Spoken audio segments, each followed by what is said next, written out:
The 3 straight incompletions, they don't care. That hasn't dissuaded them. They're going to go for it on 4th. 39. Right. Hey, Tuesday. 58.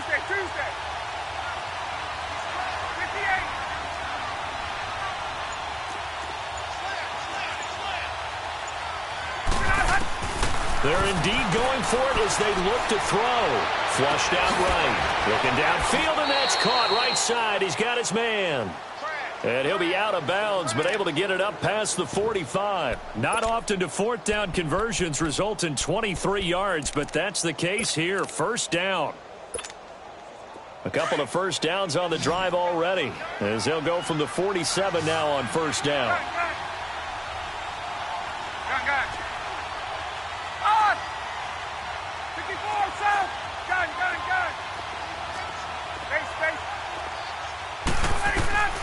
Throwing now, Ryan on first down. Into double coverage, and it's intercepted. Picked off at the 30. And they have the football and will set up shop at the 33-yard line. Well, we got a second here, Charles. Let's look back to some of those crazy finishes in Week 7 of the NFL last week. I mean, it seemed like every game had a wild finish. It certainly did. Dallas, Washington, Brett Maher off the upright from 52 yards following a questionable penalty against his long snapper that moved the ball back 5 yards. How about Cleveland, Tampa Bay? Cleveland claws his way back in. And then Tampa Bay wins the ball game with Chandler Catanzaro kicking the big field goal from 59 yards in overtime. Remember, he missed a 40-yarder in regulation. Justin Tucker missed an extra point. That's the headlines in and of itself. His first miss in the NFL. And New Orleans gets away with a victory. And New England, Chicago. Chicago throws the Hail Mary at the end of the game. Kevin White, 54 yards. He needed 55. Yeah. Stopped at the 1 yard. I don't think I've ever seen a Hail Mary come that close but not get in. And he'll get this down only to about the 46. Credit him with a 1-yard gain there to make it 2nd and 9. Tough first half for him, unable to put up the numbers he's used to producing. But with a guy like him, you and I both know it just takes a couple of explosive touches for him to make an impact on this game and on the stat sheet as well.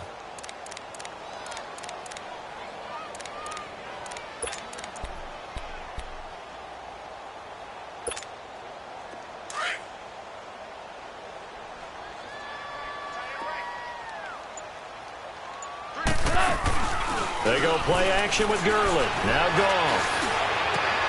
And that's caught left side. It's Woods. And he goes down, but not before getting this inside the 25. 23 yards on the play.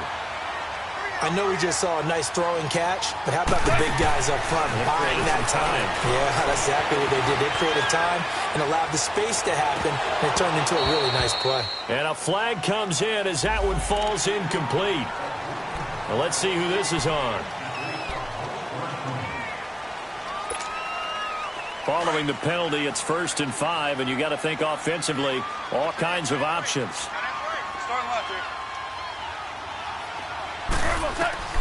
From the red zone now, Goff. And Cooks has it over the middle. 9 yards on the play there, and it sets him up 1st and goal. Nothing fancy on first down, but a very consistent type of a play. Hit that slant. A lot of people call it an extension of the running game, and it can be if that pass is completed, because you hit a guy on the run like that, he often can go for big yardage. Sets him up nicely for 2nd down, staying ahead of schedule. Here we go. 76, tell him. 76. On 1st and goal, Gurley. And this has been a familiar sight all afternoon as they stop him behind the line. The loss of a full 3 yards, and now it's 2nd down. A play fake to Gurley. Now Goff. Rush coming, and he's taken down. It's a team game, but sometimes individuals do stand out, don't they? How about that for a twofer? Tackle for the loss on the running play on the previous down, and then comes right back and gets a sack. So Goff, he'll try to refocus after the sack. The Rams now set up with a tough one, a 3rd and long. They'll run it now out of the gun. And he'll get this one down to about the 17. And 3 yards on the carry there as his defense holds strong and takes it to 4th and goal. Sometimes with the running game, you've just got to stick with it. Look, it's the third quarter, no time to panic. But that also doesn't mean you just do it the same way you've been doing it the entire ball game. Maybe change up some blocking assignments or run a few different plays, but stay with the overall essence of the running game. So 3 field goals that he's hit now. This last one helps him stretch out the lead. He's been solid, hasn't he? And he lives up to the adage that every offensive coach has ever said to us. We want to end every possession with a kick, right? For them, it's either extra point, field goal, or at worst, a punt. In this case, it's been 3s. Ryan will bring the Falcons up now, 1st and 10 at the 20.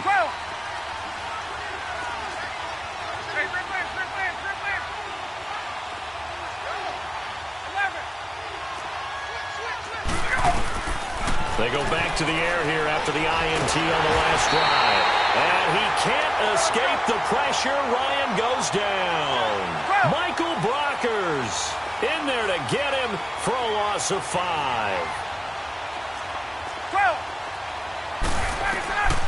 On 2nd down, here's Ryan. And finding the tight end, Hooper. And they're going to get this beyond the 40 before he's taken down. A very solid gain of 27.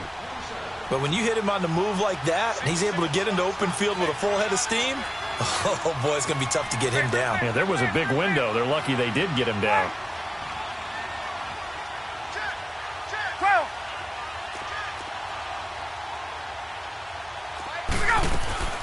They'll throw on 1st down with Ryan. Wide open receiver complete. And he takes this one down almost all the way to the 30. A good pickup there, 26 yards.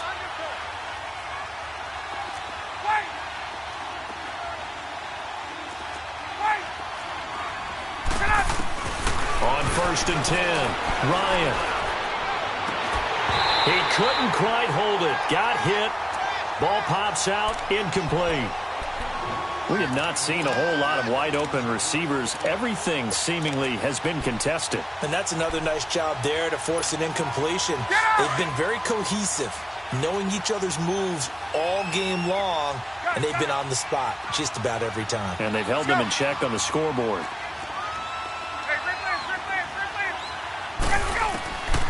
Again on 2nd and 10, it's Ryan. And he comes back with one complete. And they'll be inside the 25 now at the 24. 8 yards on the completion, but now they face 3rd down. I always laugh when people say, what's the toughest route to defend? And I'm like, any of them, especially if it's a good receiver. That makes things very difficult. But when you're running a drag route, something short, shallow, going through defenders, using guys almost as screens in order to get open, that makes things tough for guys trying to get to the football. And he'll take this one inside the 10, down to the 8. 3 yards on the pickup there, and it'll be 2nd down. Ryan. Well, they still have time to get him established, but in my estimation, they've got to pick up the urgency here. They've got to get quickly in and out of the huddle and run off a bunch more plays. Austin Hooper, the tight end, was the intended target, and it's 3rd down.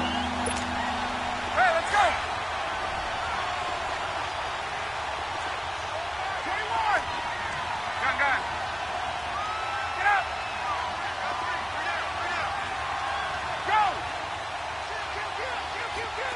Get up! Wait!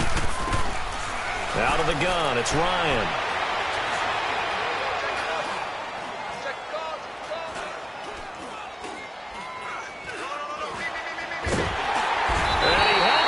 Too long a coverage sack. Down he goes. Brandon, I think you understand the type of afternoon this offensive line is having. It is a long one for them. Long for you to spend it with me. Long for them trying to block those guys. They've given up a whole lot of sacks, and the speed and quickness of that defensive line is eating them alive. So he missed that field goal earlier, but he says not this time. Able to knock it through, give his guys 3. I like his poise. I like his confidence, his belief in himself. Sometimes when you miss that first one, you see a lot of guys sag, and they can't make the next one. Not in this case. Stepped right up like a pro. And that should give his guys a spark. He's up all the way to the 44-yard line. Now, that's the kind of return you're looking for. To get to that spot on the field, that allows you to do a lot of things on offense. Goff will lead the Rams up here 1st and 10 at their own 44. Out of the gun. Gone. He'll throw underneath for Gurley. Breaks the tackle. He's got room to run. And he will be taken down, but a big pickup there on what's going to be the final play of the third quarter.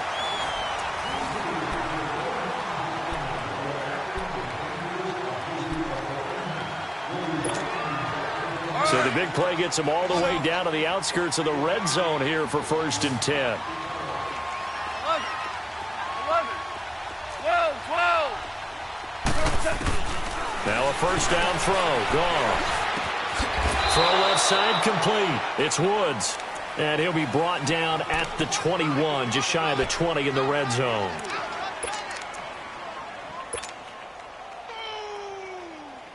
That first down completion only netted him 3. 2nd and 7. Super 66. Now Goff will hand this one to Gurley. And not much to speak of there. Maybe a yard down to the 20. And in this situation with the lead 4th quarter, they're liking keeping the ball on the ground, I'm sure. That's just smart football, but you know the defense has to know it as well. They've got to stop them here. So now we're going to see that loading the box in a big way. 6, 7, 8, 9, whatever it's going to take, puts a little bit more pressure on your big offensive line. On 3rd down, they'll run it with Gurley. And he takes it down to the 13 and picks up the first. Call it a gain of 7, and it gets him a new set of downs. Hasn't been his best afternoon on the ground, far from it, but a critical 3rd down conversion. His afternoon just got better. All right, you're exactly right. Hasn't been his best in terms of yardage, but that run there, that's the one your teammates look to you and go, okay, that's what we want from you. That's what we need. Now they have a chance to keep moving forward and a chance to win the game.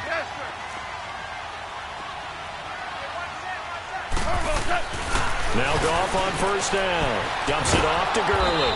And they'll go backwards here, losing yardage to the 14. That's going to go as a loss of a yard, and it'll be 2nd down. Well, that was a simple throw and catch, but even with that completion, 0 yards gained, so they're behind schedule on down and distance. I think they were hoping to get it to him. He could make a man or two miss, but that window closed quickly. That pass play wound up for negative yardage, so here's 2nd and 11.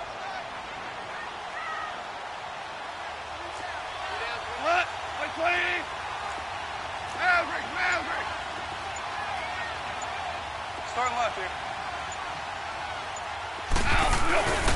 Back to the workhorse today. It's Gurley. And this play goes nowhere. Losing yardage back to the 15. It's a loss of 2, now 3rd down. And this is why the head coach gets paid the big bucks. Look at where they are in this situation, partner. Do you throw the ball here in a long-distance situation? Do you run it again and trust your defense and make sure you take care of the ball and punt it away? What kind of options do you have here, and what do you trust more on your team? Yeah, they may have just pushed him back into that throwing situation. We'll see. 3rd and long. It's gone. And he's going to take this one in for a Rams touchdown. Brandon Cooks, a 15-yard touchdown grab, and the Rams add on to their lead.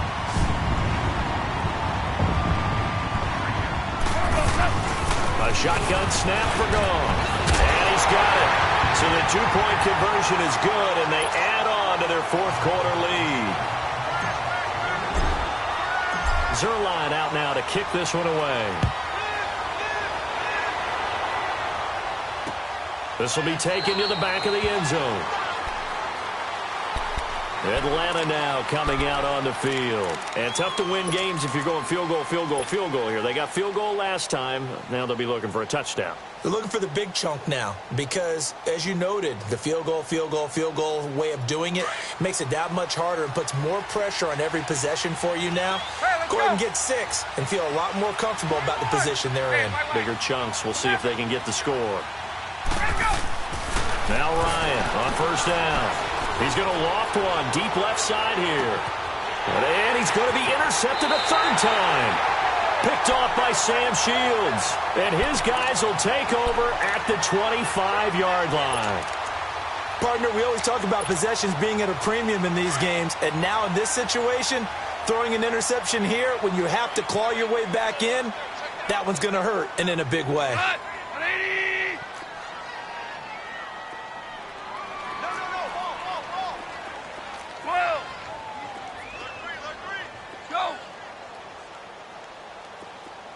Jester. After the interception, here's Goff. Looking for his tight end on the corner. It's complete. And they'll get it all the way up.